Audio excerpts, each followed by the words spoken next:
This session will be about running R in batch mode. And if you haven't done this before, then maybe you will ask, what's a batch job? And definitely, how do you write a batch script and submit a batch job? So because of this, we will have a short intro to the Slurm scheduler, and then look at the structure of a batch script, and then there will be some examples. So this depends on which system you are using. There are different project IDs, and in this case, they are relevant because you will need them in the batch script. So you can either use one of these depending on the center, or if you're not in a project for this course, then you can use your own project ID. The exercises that you possibly have downloaded, but otherwise they are at these centers here. So I will go ahead and go back into the project storage on Dardel. And there are the exercises. The one for today are in this one here, exercises, capital R.tar.gz. And Richelle earlier talked about how to handle a tarball. And otherwise, I can just go ahead and do that. So I will go into my personal directory, and I will copy the tarball. And I should use this path here. That went wrong, I think.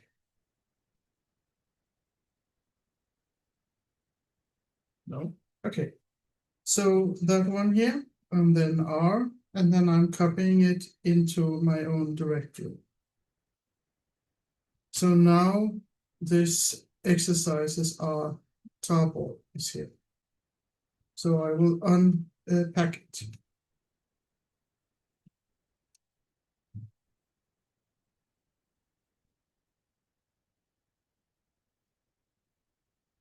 And that gave me a directory called R.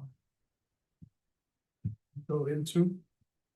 And under here are a number of shell scripts and a number of R scripts. And you will use some of them today and some of them on Friday. And some of them are just there as some examples for you. And as you can see, many of them have minus and a cluster name on it. And that is because it's a shell script that's made to work on that cluster. And if you are using the project ID for the course, then you can just run it. Of course, you can also make changes to it for the exercises. If you are using a different project ID, for instance, your own, you have to change it. For instance, if you're on Dardel, you will open that and then make a change to the top here. Sorry, this one here, the project idea. But I will talk about that more in a very short time. So there is storage space for the workshop. We have already covered this. And you can go here and look at this list here and see what it is for your center. There's none for Cosmos. As you can see, that is because on Cosmos, the LUNARC system, we have a very large home directory. So there's enough space there. Okay, so we'll just very quickly cover how many systems look. This is actually how Rakam looks, and I don't think I'm going to cover that since Pelle is taking over, and it might be more sensible to cover some of the other systems. But in any case, what is that you usually have some connection in, either a terminal as I have here, or you could have a thin link GUI. Then you will start thin link. And let's see. I don't have it installed right now because I have reinstalled my computer. Anyway, thin link, you start that in whatever way you started on your machine. Then you get a desktop as if you are on the login node of that system. And many of the clusters have such a connection. There are also some that has open on demand. That is an interactive way of running batch jobs. And later today, that will be covered by Rebecca. So some of the centers have more than one computer, one cluster, and that means that there may be different ways of connecting to them. But in general, you connect with a terminal or a thin link or something into the cluster itself. There's a login node, and that is the one you end up on. There you should not run heavy jobs. You start a batch job, a batch script with a batch script or interactive script or through open on demand. And that means you end up on the compute nodes. And on the compute nodes, your job will run either without interaction, if it's a batch script, or with interaction, if it's interactive job, for instance, through open on demand. And the systems are more or less all made the same way. The only differences are that some of the centers have sensitive data also, so they have a separate cluster for that is connected to them different ways.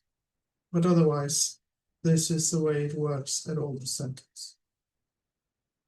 So as I said, if you have a long resource-intensive or parallel job, it has to be run through the batch script. If you run something heavy on the login node will slow down and it will not work well for anyone.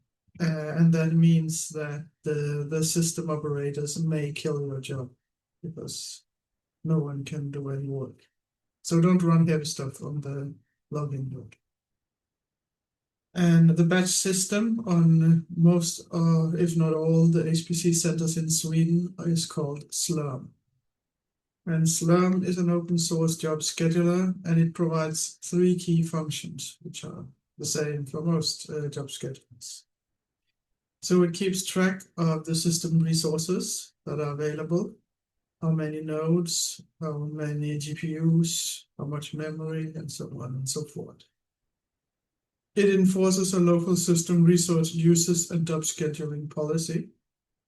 It manages a job queue and uses a policy to tell when a job is allowed to run and distribute these jobs across the resources.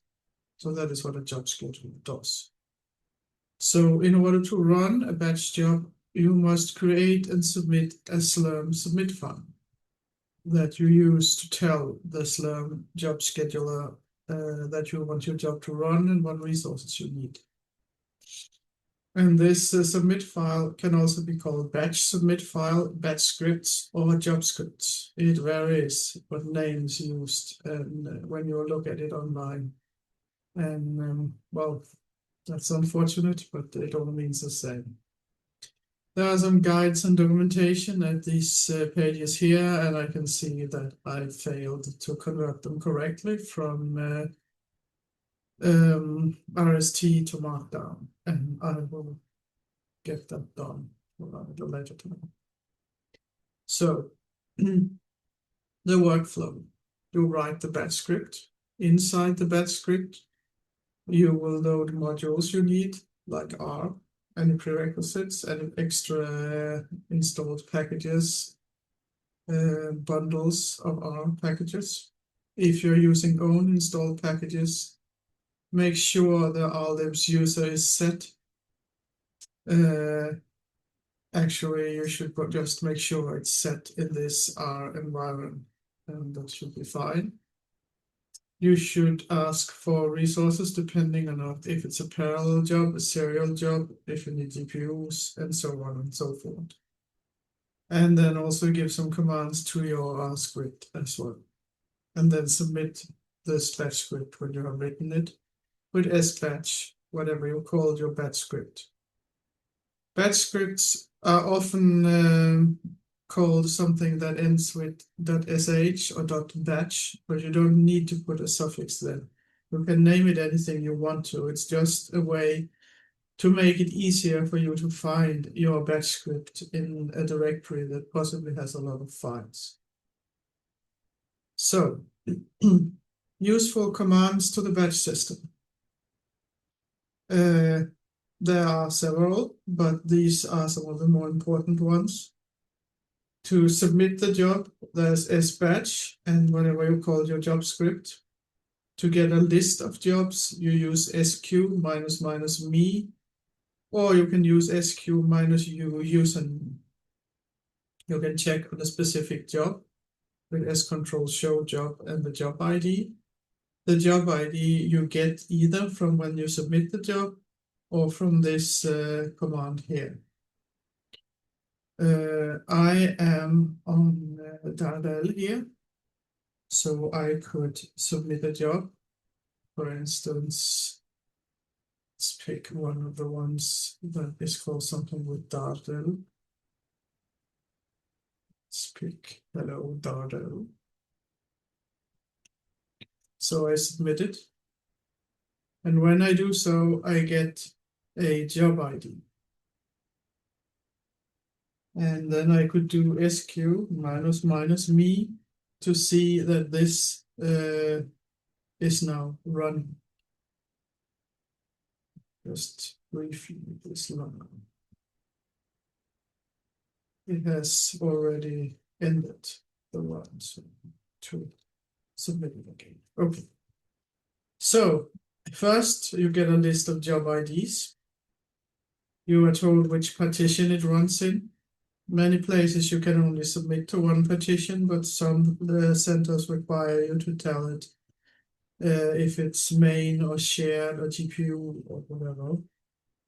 The job can have a name that you can give it. If you don't give it a name, then it will have the name of the job script.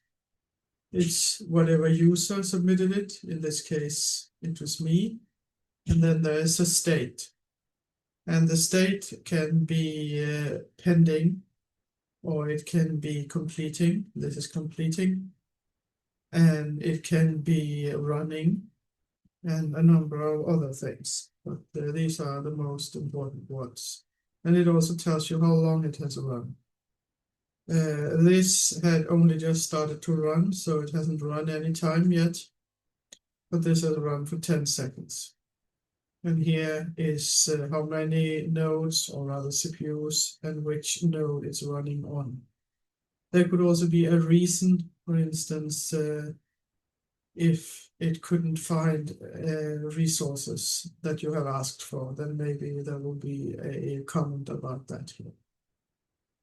Okay, so you could check on a specific job with scontrol show job, and then let's pick one of the job IDs like this. Then you get a long output. There's the job ID, the job name, who ran it, what is the job state. In this case, it's failed. And it's failed because I forgot to add a new version of R to it, I think. And then it tells you how long it ran. It ran for 10 seconds. It tells you how long it was allowed to run. It was allowed to run for 10 minutes. And then the submission time, and start time, end time. Submission time and start time is not the same because it may sit in queue for a while. So start time is usually a bit later than submit time. And then there's an end time for how long, for when the job stopped running. You will also get a list of the nodes it ran on, one or more, how many CPUs was available to it, and so on and so forth, how much memory was allocated, and also this directory here where you submitted it from, and the script, which can be useful because maybe you found there was a problem and you ask support personnel to take a look, and then they can see here where it is. You can tell them. So if you find out that there's something wrong with your job, then you can do S-cancel on the job ID. For instance, maybe you submitted several and you saw the first one failed. And so you say, I need to fix this before I run it again. So I just use S-cancel. And you can either do for one job ID, or you can say -u and your username to cancel all your jobs. SACCT -L -J and the job ID will give you a lot of output info about your job, like how much memory it used, for instance, and how long it ran, more info than this. But it's a very, very wide output. So because of this, you pipe it, send it to another program, which is less, which has the extra option -S, which means it will now be scrollable sideways with the arrow keys. Then there are different commands to get a GUI overview of the job. They are different from different centers.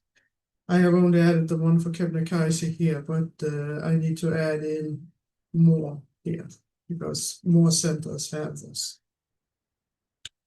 Okay, so the important things. Slurm scheduler handles allocation to the calculation or compute nodes. Interactive sessions will be presented. We have moved the order. Batch jobs will run without interaction with the user. And batch scripts consist as part of Slurm parameters describing allocation and part of what is the actual job. And you also need to remember to include possible input arguments to the R script in the batch script, because remember, you cannot interact with it while it's running. Here is a repeat of what I mentioned on the packages. Be careful with module purge on Dardel. If you're used to using it, don't do it on Dardel, or create a module collection with these commands so you can reload all these system specific modules from Dardel. It's simply a different way of doing it when you're working with that one system. Okay, so let's look at some example R batch script and go through how this works. And the serial batch example is the simplest one. And that will be quite similar on all the systems. The settings, which you can see here, there are very little difference. The main difference is that the job ID is project ID is different, sorry, and the module name is different, and at, for instance, PDC, also at C3SE, but you shouldn't use that for anything but GPU jobs. You have to give the petition, and here we're running in main. In any case, you first start out by giving this, which is called shebang, but it's kind of an incantation. I guess it tells the job scheduler is running in the bash shell, using the bash shell, loading that. And that is because it's the only one that is fully compatible with the job scheduler Slurm. So you should just put that there, don't worry about it. It's important that it's there. Then you tell it something you have to, namely the project ID. Again, after this course, you will change it to your own project ID if you have one. But right now, it is the one that belongs to this course. So you also need to tell it how long you want to run. And at some centers, there's a default time. But it's generally good to give the time, especially since many of the centers require it. Here I ask for 10 minutes, but it is hours minutes and second. And I believe at most centers it's about a week. There may be some minor differences in this. And the longer you ask for, the longer it usually takes for the job to start. So don't ask for a lot more than what you need. Because if there is some small space between larger jobs, then maybe your jobs can run there in these small slots. It's called backfill. But if you ask for too little time, then your job will not finish before the time is up, and then it will just be cancelled. So you don't want to risk that. So ask for enough time, but not too much. And then I'm asking for one core, actually one task, but this command here asks for tasks, but since it's the default set to one core per task, then this is asking for one core. It's a serial job, we only need one core. Load any modules you need. Here I am loading R422 at NSC, at Tetralit. And then I'm running my R script. And I'm doing it like this. And then I submit it with SBatch.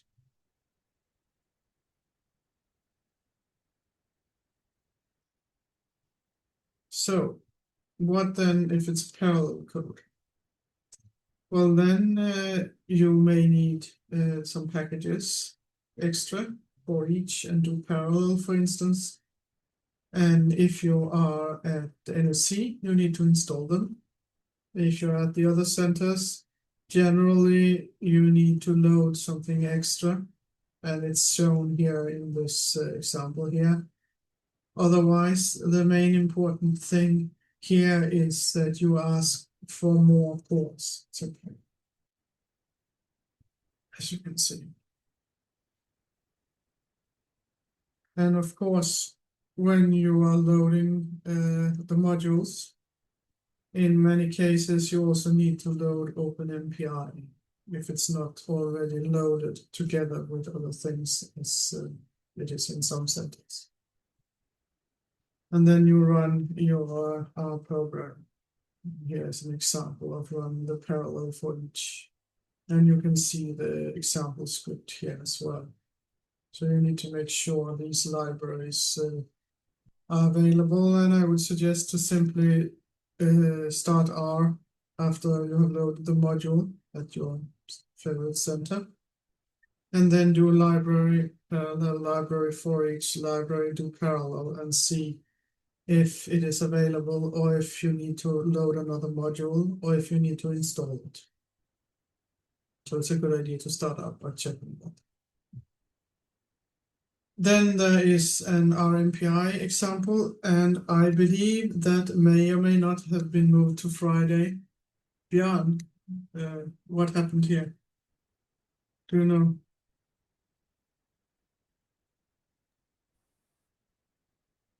Or anyone else? Rishel, do you know? It's not in the schedule for today. I think Björn intends to teach this on Friday. Yeah, I was thinking that that was the case. I was just not sure if it actually had happened. So, okay, then I will not do this. If you're not going to be here on Friday and are interested, then just read this yourself. The example is in the exercise bundles.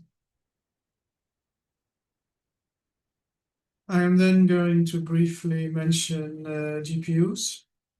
Not a lot, because I will cover this also on Friday under more advanced jobs. But one thing to notice is that you cannot generally run GPUs on the login nodes. Even if there are GPUs, you cannot use them for computations, and you shouldn't. Remember, no heavy work jobs. So either you launch an interactive job, or you submit a batch job. Interactive jobs can also be through Open On Demand. For UPPMAX, Rackham doesn't have GPUs, you need Snowy. And in that case, you simply tell it that it will run on Snowy. And then how many cards, and I believe it's actually only one. Pelle The new cluster at UPPMAX has GPUs, L40Ss and H100s. And this is how you ask for that. So you tell it you are running on the GPU partition. And then you say minus GPUs and what type, L40S or H100. And then how many. If it is an L40S, you can use up to 10. If it's an H100, you can use up to 2.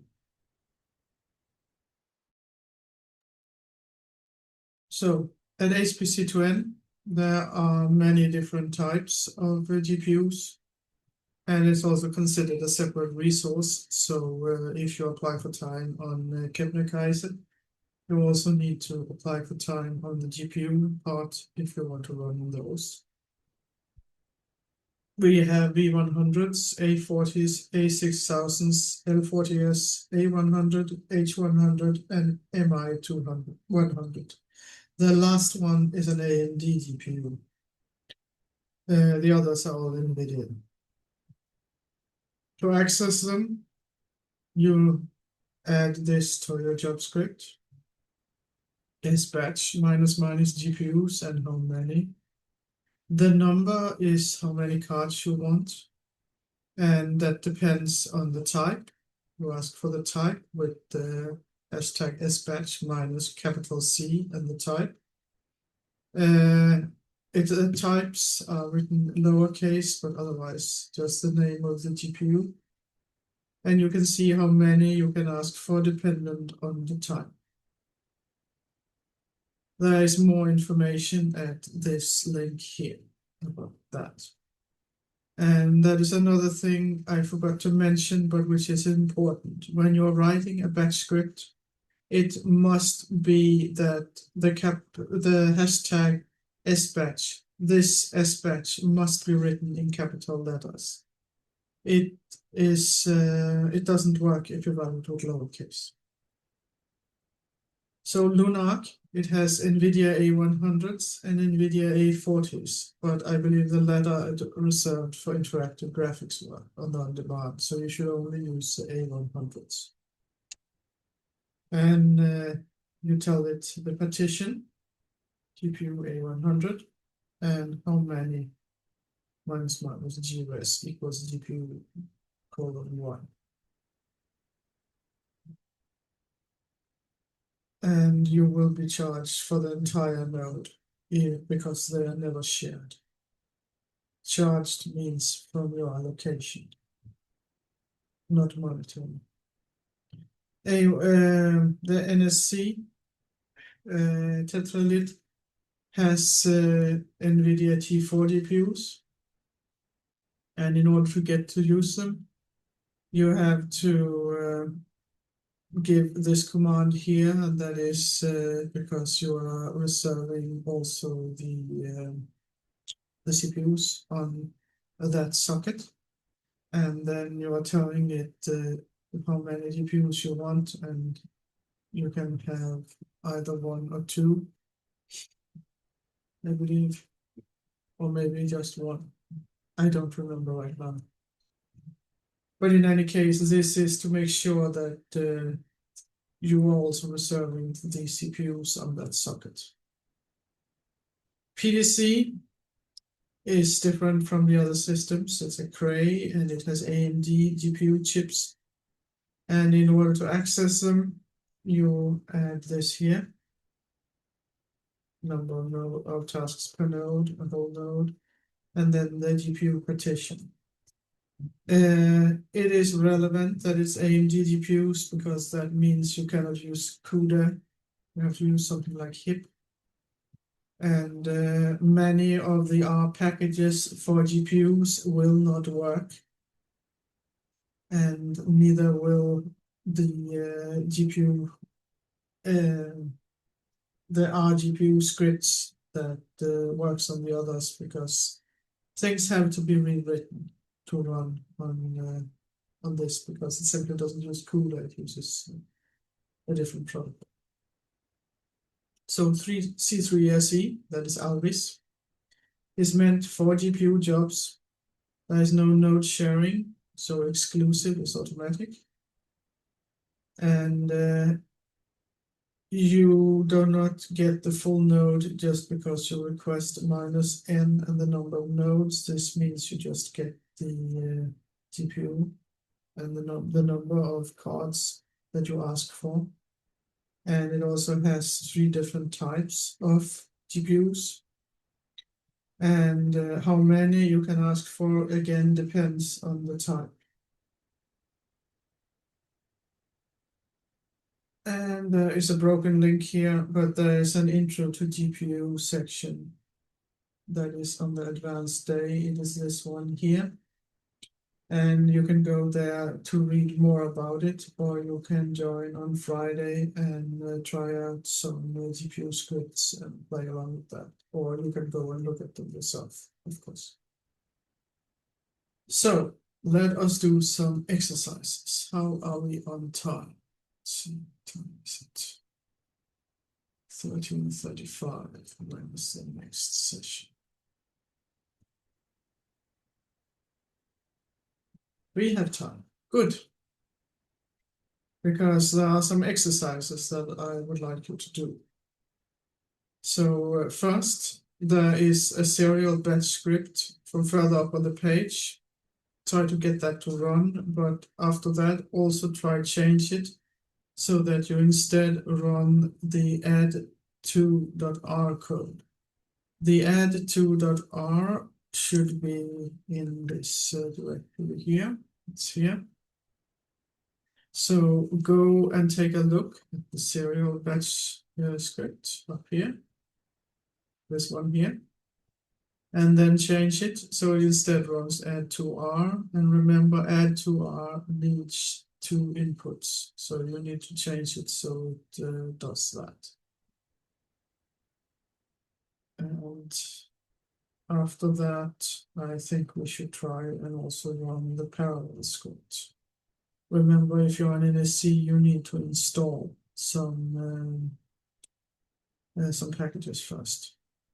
But let's try and run the scripts and then make the changes and then see how far we get with that. Let's say until 13:45, maybe 13:50. Let's take until 13:50 and let people try and run these scripts. And meanwhile, I will try and figure out why it didn't run on data. Is to run the scripts and make the changes. Should we go through it maybe? I guess I can open how it looks also on NAISS. So here I have exercises R. That's in here.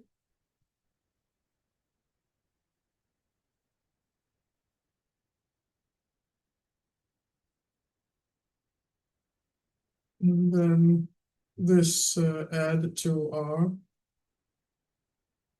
In order to run that, let's open it and see how it looks. You can see here it needs 2 arguments. And there should be a script, add2 minus, and then the name of the cluster in order to run it. So let's try and look at that.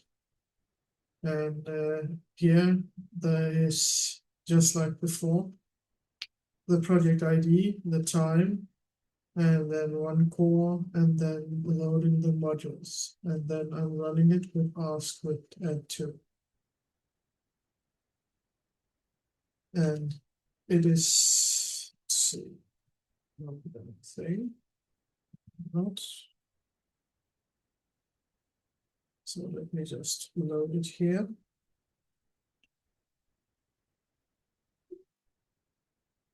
And then do R script add2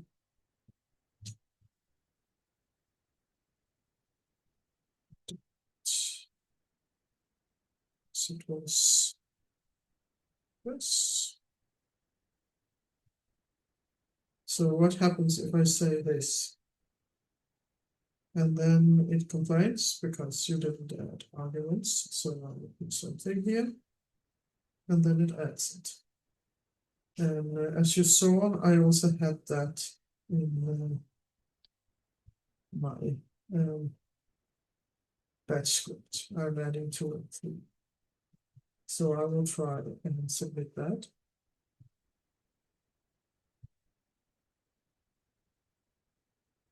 And then you could see that it was running. Actually, it's pending.